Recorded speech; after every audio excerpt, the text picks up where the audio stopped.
chas mé leis an fear seo agus dúir sílam athair cináit ina bhfuil an nach marriage brewery ar fáil.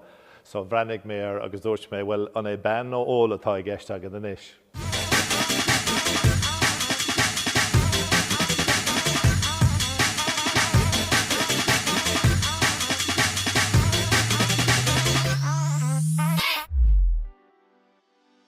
Okay, so Father Stephen, inis dom go ddíireach faoin bureau postí cnamhhuaire seo agus an rudta agatsa istíhan.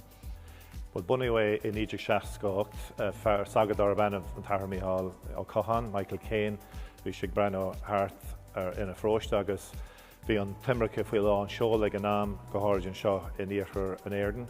So bunnig sé an service show. So tá mis mar dírahor tá board is cholach toranta tá board agan agus tá ban dar vanam Leone tá go ober sanofig I grocuire agus sian a dhéanaan an chuidir smó de Neibrag. Mar sin dé conas an obrion sé go ddíireach?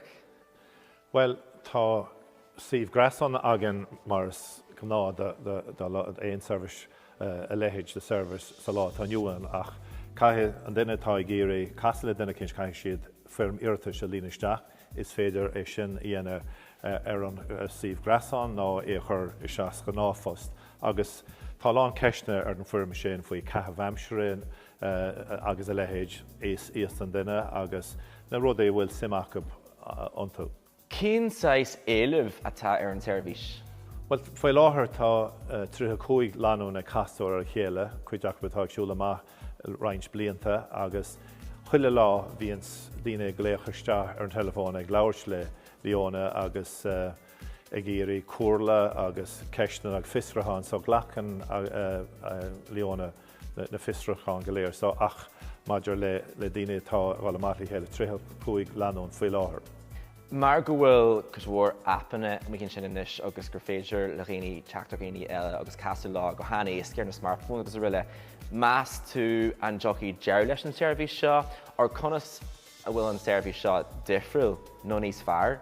Well, sér an rud a dearnas na daine a bhíon I dagháil linne ná go bhfuil an seirbhís tá aine ná go bhfuil sé níos sábhailte, níos príomháideach agus Tá más rud go bhfuil ceisteach agus féidir gléach agus labhairt le Leone go bhfuil sé persanta agus níl an cantúirt chéine a mana leis na hapanna agus na Stephen eile ní hé go bhfuilm a géirí drofas I caitheamh ar éon seirbhís eile ach sin a dhearnas na daine bhíonn sa deagháil linne agus a fós mar gheall ar an chuir láthair a dhearna muoitne. Tás mar sin Father Stephen gur luí tú an defer idir na hapanna tar fáil agus an seirbhís current sibseir fáil a céir é dáhhails le go pásanta faoi le tí Tinder agus a bhile. Well, tá búntaiste agus mí búntaiste ag baint le éon seirbhís. Tá postad amsa I gan caiicias agus chasan leanún sin ar Tinder agus tá gaiir go maith leo ach mar dúirt sé de réir lumsaid sem a thuairm féin nach go bhfuil an seirbhís atá aine níos persanta. So níl sé géirí drofas a caitheamh ar appan an áir seirbhís sé cosú le Tinder ach mar dúirt sé deardan daine go bhfuil an seirbhís atá aine go bhfuil sé níos persanta agus sábhailte.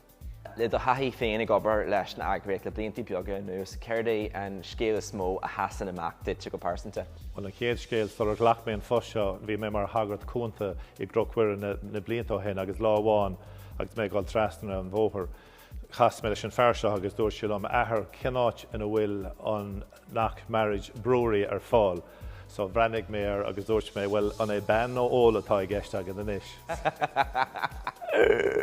Agus an céad scéal eile ben a scríomh seach thugan agus dúirt sí nach rá aon sa meice fearr a pósa ach go rá bhí sin chonaí ina éonar agus bhí an teas lárnach ar siúil idir lá agus ihe agus bhí sé I géirí gar siar ar na costa sé a bhain leis an teas lárnach.